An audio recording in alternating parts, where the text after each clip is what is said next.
Bismillahirrahmanirrahim. Assalamualaikum warahmatullahi wabarakatuh. Di dalam kitab Riyadhus Shalihin, bab tentang keutamaan azan atau menjadi muazin.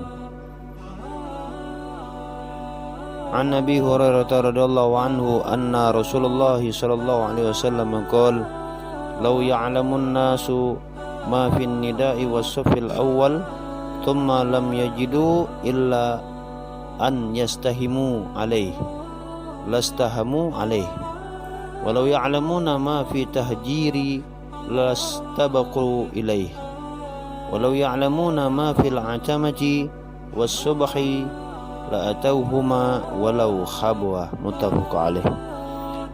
Hadis yang diriwayatkan dari Abu Hurairah radhiyallahu anhu bahwasanya Rasulullah sallallahu alaihi wasallam itu bersabda, seandainya manusia mengetahui pahala yang terdapat pada azan dan shaf pertama, kemudian mereka tidak bisa mendapatkannya kecuali harus mengikuti undian, kata Rasul, niscaya mereka akan mengikuti undian itu. Seandainya mereka mengetahui pahala yang terdapat dalam bercepat-cepat untuk mendatangi tempat sholat, yaitu masjid, niscaya mereka akan cepat-cepat mendatanginya.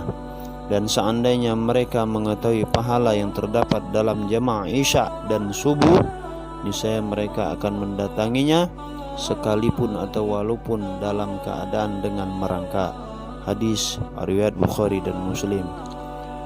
Wa'an Muawiyah radhiyallahu anhu qala sami'tu Rasulullah sallallahu alaihi wasallam yaqul al-mu'adhdhinuna atwalun nasi a'naqan yaumal qiyamah. Rawahu Muslim.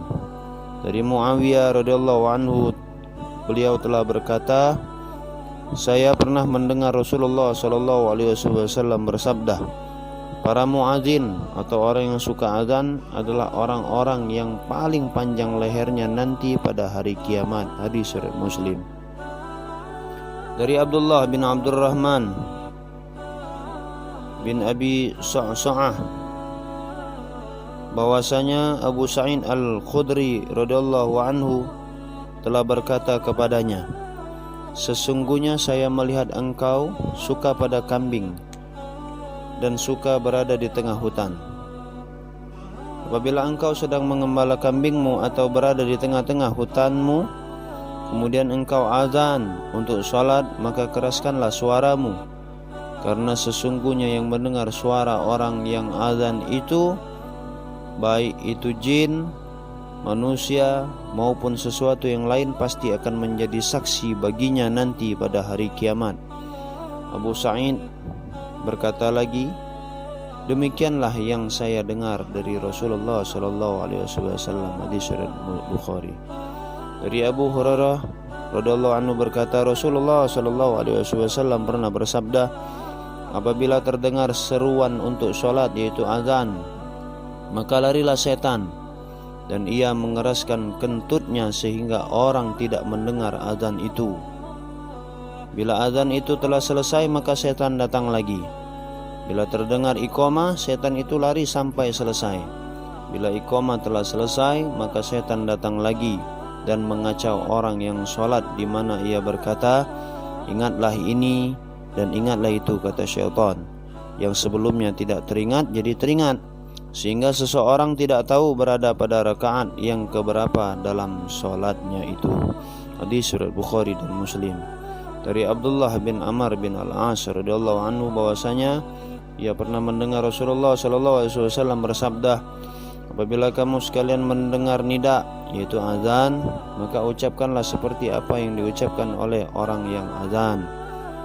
Kemudian bacalah salawat atasku, karena sesungguhnya orang yang membacakan salawat atasku 1 kali, maka Allah akan memberikan rahmat kepadanya 10 kali.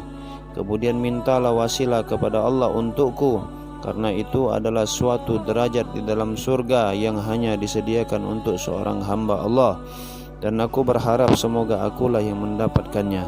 Barang siapa yang memintakan wasilah kepada Allah untukku, kata Rasul, niscaya ia akan mendapatkan syafaat dariku. kata Rasulullah sallallahu alaihi wasallam, hadis riwayat Muslim. Wa Nabi Sa'id al-Khudri radhiyallahu anhu anna Rasulullah sallallahu alaihi wasallam qala idza sami'tumun nida faqulu kama yaqulul muadzin, muttafaqun alaih. Dari Abu Sa'id al-Khudri radhiyallahu anhu bahwasanya Rasulullah sallallahu alaihi wasallam pernah bersabda, apabila kamu sekalian itu mendengar azan, maka ucapkanlah seperti apa yang diucapkan oleh orang yang azan atau oleh muadzin. Hadis riwayat Bukhari dan Muslim. Dari Jabir radhiyallahu anhu bahwasanya Rasulullah sallallahu alaihi wasallam bersabda, barang siapa di waktu mendengar azan mengucapkan Allahumma rabba hadhihi da'wati tammah wassalatil qa'imah ati Muhammadanil wasilata wal fadilah wa ba'athu maqaman mahmudan alladhi wa'antah khallat lahu syafa'ati yaumal qiyamah, yang artinya, wahai Allah Tuhan yang menguasai seruan ini dan salat yang akan didirikan, berikanlah kepada Muhammad sallallahu alaihi wasallam suatu wasilah, keutamaan, dan dudukkanlah ia dalam tingkatan yang terpuji yang telah engkau janjikan kepadanya. Maka kata Rasulullah sallallahu alaihi wasallam, khallat lahu syafa'ati yaumal qiyamah, maka ia berhak atau layak menerima syafaatku, pertolongan Rasul nanti pada hari kiamat. Hadis riwayat Bukhari.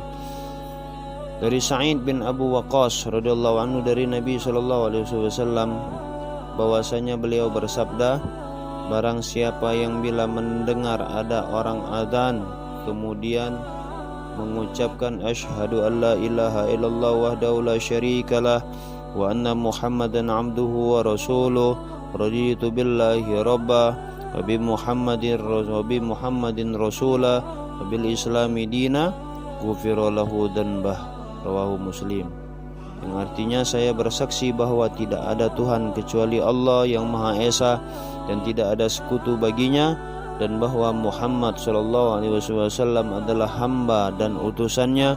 Saya rela Allah menjadi Tuhan, Muhammad menjadi Rasul, dan Islam menjadi agamaku. Maka kata Rasulullah sallallahu alaihi wasallam, ghufira lahu dhanbah, rawahu Muslim, maka diampunilah dosa-dosanya. Hadis riwayat Muslim. Wa Anas radhiyallahu anhu qala Rasulullah sallallahu alaihi wasallam, ad-du'a'u la yuraddu bainal adani wal iqamah, rawahu Abu Daud wa Tirmidzi wa qala haditsu hasan. Dari Anas radhiyallahu anhu berkata, Rasulullah sallallahu alaihi wasallam bersabda, doa yang diucapkan antara azan dan iqamah itu tidak akan ditolak. Artinya doa antara azan dan iqamah itu adalah salah satu doa yang diijabah oleh Allah Subhanahu wa taala atau yang kabul. Mudah-mudahan bermanfaat bagi kita semua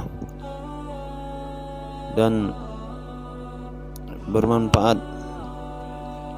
atau bekal bagi kita untuk menghadapi daripada hari yang dijanjikan oleh Allah dan hari-hari yang telah disampaikan oleh Rasulullah sallallahu alaihi wasallam.